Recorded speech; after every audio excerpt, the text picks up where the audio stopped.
ಏ ಗುದ್ರೆ ಮಗಳೇ, ಇಲ್ಲಿ ಆಲ್ರೆಡಿ ಮಾಡಿಟ್ಟಿದ್ದಾರೆ. ಅಪ್ಪ ಬಿಸಿ. ಅಯ್ಯೋ ಅಪ್ಪ ಅಣ್ಣ ಇಷ್ಟು.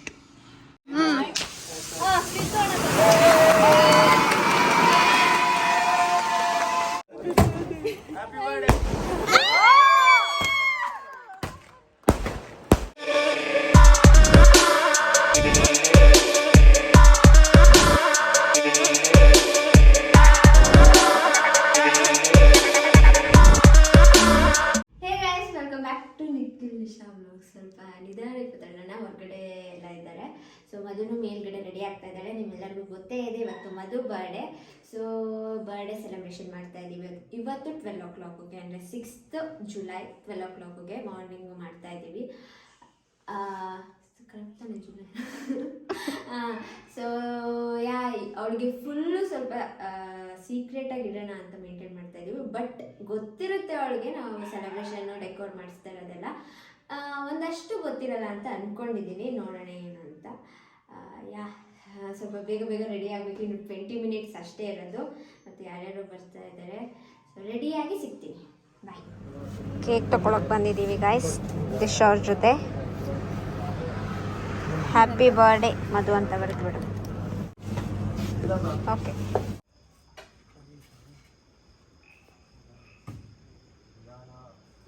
ಡೆಕೋರ್ ಪ್ರಿಪ್ರೇಷನ್ ನಡೀತಾ ಇದೆ. ಸೊ ಆ್ಯಸ್ ಯೂಶ್ವಲ್ ಯಾವಾಗಲೂ ನಮಗೆ ಮಾಡಿಕೊಡೋರು ಕೇಕ್ ಇವೆಂಟ್ ಅವರೇ. Hi. So full final look ಹೇಗಿದೆ ಅಂತ ಆಮೇಲೆ ತೋರಿಸ್ತೀನಿ. ಮಧು ಬೇರೆ ಕೆಳಗಡೆ ಬಂದಳು, ಸೌಂಡ್ ಕೇಳುತ್ತೆ ಅಂತ ಕೆಳಗಡೆ TV ಆನ್ ಮಾಡಿಸಿದ್ದೀವಿ. ಹೋಗೋದ ಬನ್ನಿ, ನಾವು ರೆಡಿ ಆಗೋಣ ಬನ್ನಿ. ನಾನು ಬೆಳಗ್ಗೆಯಿಂದ ಹಿಂಗೆ ಇದ್ದೀನಿ. ಹಾಂ ರೂಮ್ ಒಳಗೆ ಬರಲೇಬೇಡ ನೀನು. ನಾವಿಬ್ರು ಬಲೂನೆಲ್ಲ ಊದಿದ್ದೀವಿ. 25 ಜನಕ್ಕೆ ಯಾಕೆ ಮಾಡ್ತಿದ್ಯಾ? ಓ ಅಣ್ಣ ಬಿರಿಯಾನಿ ಮಾಡ್ತಾ ಇದ್ದಾರೆ. ಇಲ್ಲಿ ಆಲ್ರೆಡಿ ಮಾಡಿಟ್ಟಿದ್ದಾರೆ. ಅಪ್ಪ ಬಿಸಿ. ಅಯ್ಯೋ ಅಪ್ಪ ಅಣ್ಣ ಇಷ್ಟು. ಅಣ್ಣ ಇದು 25 ಜನಕ್ಕಲ್ಲ 50 ಜನಕ್ಕೆ ಇದ್ದಂಗೆ ಐತೆ. ದಮ್ ಕಟ್ಟಬೇಕು ಅಂತ ಆ ಕಡೆ ಇಟ್ಟಿದ್ದಾರೆ. ಹಂಗೆ ಇಲ್ಲೂ ಇಲ್ಲೇನು ಮಾಡ್ತಿದ್ಯಾ? ಇದು ಬಿರಿಯಾನಿ. ಅದೇನು ಎರಡೆರಡಕ್ಕೆ? ಇದು ಬೇರೆ ಬಿರಿಯಾನಿ. ಕಬಾಬ್ ಏನಾದ್ರು ಮಾಡ್ಬೇಕು ತಾನೆ? ಸೊ ಇವಾಗ ಡೆಕೋರ್ ಅವ್ರು ಬಂದಿದ್ದಾರೆ, ಸ್ಟಾರ್ಟ್ ಮಾಡಿದ್ದಾರೆ. ಅದು ಏನಾಗಿದೆ ಅಂದರೆ ಕೆಳಗಡೆ ಮಾಡೋಣ ಅಂದ್ಕೊಂಡ್ವಿ. ಬಟ್ ಮಧು ಬರ್ಡೇ ಟೈಮ್ ಎಲ್ಲ ಟೈಮಲ್ಲೂ ಮಳೆ ಹನಿ ಆಗ್ತಾಯಿದೆ. ಸೊ ಹಾಗಾಗಿ ಮೇಲ್ಗಡೆ ಯಾರು ಬರ್ಡೇನೂ ಮಾಡಿಲ್ಲ. ಸೊ ಮೇಲ್ಗಡೆ ಮಾಡೋಣ ಅಂದ್ಕೊಂಡಿದ್ದೀವಿ. ಮೇಲ್ಗಡೆ ಅವರೆಲ್ಲ ಮೇಲ್ಗಡೆ ಸಾಮಾನೆಲ್ಲ ತಗೋತಾ ಇದ್ದಾರೆ. ಅವಳು ಹೊರ್ಗಡೆ ಕಳಿಸಿದ್ದೀನಿ. ಅವರಣ್ಣ ಮದರಣ್ಣ ಬಂದಿದ್ದಾರೆ. ಮದರಣ್ಣನ ಜ್ಯೂಸ್ ಕುಡಿಯೋಕೆ ಕರ್ಕೊಂಡೋಗಿ ಅಣ್ಣ ಅಂತ ಹೇಳ್ಬಿಟ್ಟು ಕಳಿಸಿದ್ದೀನಿ ಹೊರಗಡೆ. ಇವಳು ಬೇರೆಯವ್ರು ಹೇಳೋದೇ ಬೇಡ, ಅವಳೇ ನೋಡ್ಕೊಂಡ್ಬಿಡ್ತಾಳೆ ಎಲ್ಲಾನು.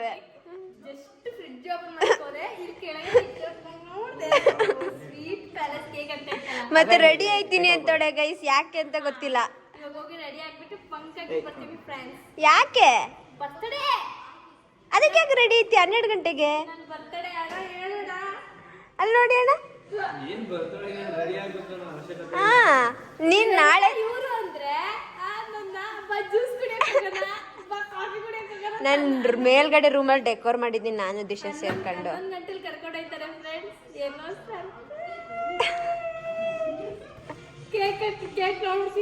ಏ ಗುದ್ರೆ ಮಗಳೇ.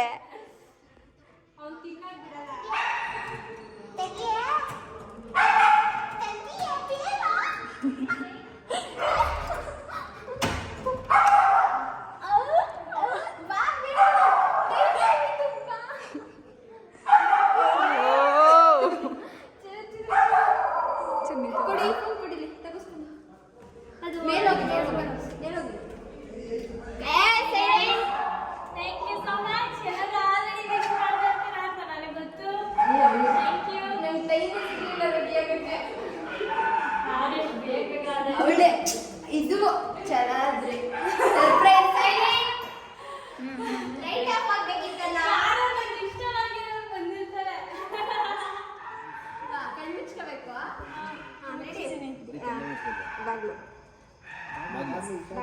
ಟೈಮ್ ಎಷ್ಟು? 12 ಗಂಟೆ.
ಏನು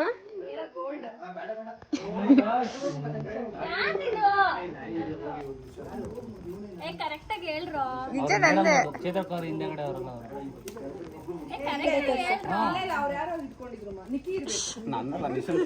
ನಂದಲ್ಲ ದಿಶಂದ್ ಇರ್ಬೇಕು.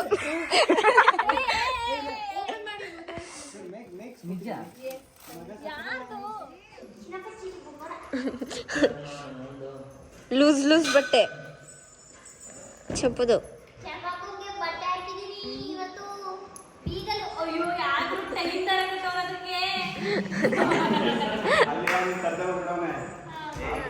ಬೇಗ. ವಾವ್, ನೆಕ್ಸ್ಟ್ ಅವಳು ಹೀಲ್ಸ್ ನೋಡ್ರಿ ಗೈಸ್, ನೋಡ್ರಿ ಫೋಟೋ ಸೆಕ್ಷನು ಎಲ್ಲ ಖಾಲಿ ಆದಮೇಲೆ ಬಂದಿದ್ದೀವಿ. ಮಧು, ಡೆಕೋರ್ ಏನನ್ನಿಸ್ತು, ನಿಮ್ಮ ಅಭಿಪ್ರಾಯ ಹೇಳಿ. ನಾನು ಅಭಿಪ್ರಾಯ ಎಷ್ಟಿತ್ತು ನನಗೆ, ನಾನು ಅನ್ಕೊಂಡಿದ್ದೆ ರೂಮಲ್ಲಿ ಮಾಡಿಸ್ತಾಳೆ ಅಂತ ಅನ್ಕೊಂಡಿದ್ದೆ. ಬಿಕಾಸ್ ಗಾರ್ಡನ್ ಅಲ್ಲಿ ರೀಸೆಂಟ್ ಆಗಿ ಯಾವ ನೋಡಿರೋದ್ರಿಂದ ನನಗೆ ತುಂಬಾನೇ ಭಯ ಇತ್ತು ಹೋಗ್ಲಿಕ್ಕೆ. ಸೊ ಗಾರ್ಡನ್ ಅಲ್ಲಿ ಮಾಡಿಸಿಲ್ಲ ಅವಳು, ನಾನು ಅನ್ಕೊಂಡಿದ್ದೆ ರೂಮಲ್ಲಿ ಮಾಡಿಸ್ತಾಳೆ ಅಂತ. ನನ್ನ ಔಟ್ಫಿಟ್ಗೆ ಚೆನ್ನಾಗಿ ಮ್ಯಾಚ್ ಆಗ್ತಾ ಇದೆ. ನನಗೆ ಗೊತ್ತೇ ಇಲ್ಲ ನೀನು ಇದೇ ಹಾಕತ್ತಿ ಅಂತ. ಚೆನ್ನಾಗಿದೆ, ವೆರಿ ನೈಸ್, ಥ್ಯಾಂಕ್ ಯು. ಮದ್ದು ಅಂತ ಹಾಕೊಳ್ಳೆ, ಮದ್ದು ಕರೆಕ್ಟಾಗಿ ಆಯ್ತಲ್ಲ. Happy birthday. ಆ್ಯಂಡ್ ಎಲ್ಲರೂ ವಿಶ್ ಮಾಡ್ತಾ ಇರ್ತೀರಾ? ನೀನು ವ್ಲಾಗ್ ಮಾಡ್ತಿಲ್ವಾ? ಇಲ್ಲ, ನನಗೆ ಬಿಟ್ಕೊಟ್ಬಿಟ್ಟವಳೆ ಗೈಸ್. ಯಾ, ಸೊ ಈ ಒಂದು ಬ್ಲಾಗಲ್ಲಿ ಎಲ್ಲರೂ ನಂಗೆ ವಿಶ್ ಮಾಡ್ತಾ ಇದ್ದಾರೆ. Thank you so much. Already ನನಗೆ ಒಂದು ವೀಕಿಂದನೇ ಎಲ್ಲ ಮೆಸೇಜ್ ಮಾಡ್ತಾರೆ, ಅಡ್ವಾನ್ಸ್ ಹ್ಯಾಪಿ ಬರ್ಡೇ ಅಕ್ಕ, ಹ್ಯಾಪಿ ಬರ್ಡೇ ಅಂತ. ಆ್ಯಂಡ್ ಮೇಲ್ ಕೂಡ ಮಾಡಿದ್ದಾರೆ ಎಷ್ಟೊಂದು ಜನ. ಥ್ಯಾಂಕ್ ಯು ಸೋ ಮಚ್ ಎಲ್ಲರಿಗೂ. Thank you, thank you, thank you. Okay, have a good night. Bye. ಟು ಎನಾಟಾಕಿಸ್ ನಿಖಿಲ್ ನಿಶಾ ಬ್ಲಾಗ್. ಎಣ್ಣೆ ಮಾಡ್ಬಿಟ್ಟ, ಗೊತ್ತಿಲ್ಲ. Okay friends, bye. ನಾನೇ ಹೇಳ್ಬಿಡ್ತೀನಿ. ಹಿಡಿಬೇಕಲ್ಲ ಲೈಟು.